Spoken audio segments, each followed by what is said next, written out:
Monsieur Forissier pour les Républicains, s'il vous plaît.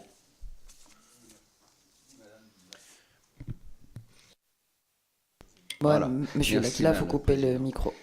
Monsieur le ministre, rapidement, quelques questions. Vous avez dit tout à l'heure que ce texte, vous ne compreniez pas pourquoi on disait qu'il manquait de cohérence. Moi, je suis d'accord avec vous. Ce n'est pas de cohérence dont il manque, c'est de puissance. Et vous avez un certain nombre de sujets sur lesquels on pourrait revenir. On a évoqué, et encore une fois, il y a des choses bien, et on les soutiendra, mais on a évoqué la question des seuils. Le vrai sujet, c'est le seuil de 50. En réalité, on passe de 3 à 5 ans pour lycée. C'est ça la réforme du texte.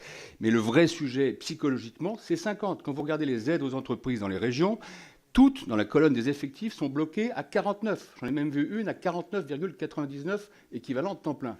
Donc la vraie mesure puissante, c'est de relever ce seuil de 50. Et évidemment, ensuite, de faire un travail de nettoyage, d'harmonisation, de simplification des effets des seuils. Est-ce que vous êtes prêts, puisque vous l'avez dit ce matin dans un très bon journal du matin, vous étiez ouvert à tout ce qui allait donner de la puissance à ce texte. Est-ce que vous êtes prêts à adopter, à accepter un amendement qui, par exemple, releverait, comme je le propose, à 75 au lieu de 50 ce seuil? Deuxième question, le financement.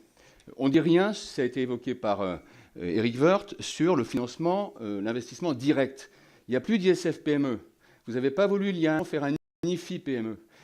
IFI-PME, ou ISF-PME, pardon, et IRPME, c'était 1,5 milliard d'euros de collecte, notamment pour des entreprises qui ont beaucoup de difficultés, celles qui sont en amorçage, de start-up. Est-ce que vous êtes prêts, dans ce texte, ou à l'occasion de la discussion budgétaire, à ouvrir cette possibilité? Troisièmement, sur l'international.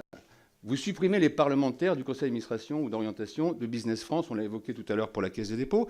Moi, je suis bien placé pour en parler. J'ai été le premier à siéger à l'époque, c'était le CFCE. Je pense que ce sujet est majeur. C'est une priorité nationale, l'international. C'est le sujet, l'indicateur le pire que nous avons aujourd'hui dans notre économie. Est-ce que vous ne pensez pas, au contraire, qu'il faudrait que les parlementaires soient intégrés à l'orientation et au débat interne à cet établissement qui est essentiel pour soutenir nos entreprises? Enfin, dernier point, très ponctuel. Merci. Il y a des petites entreprises qui s'appellent des buralistes.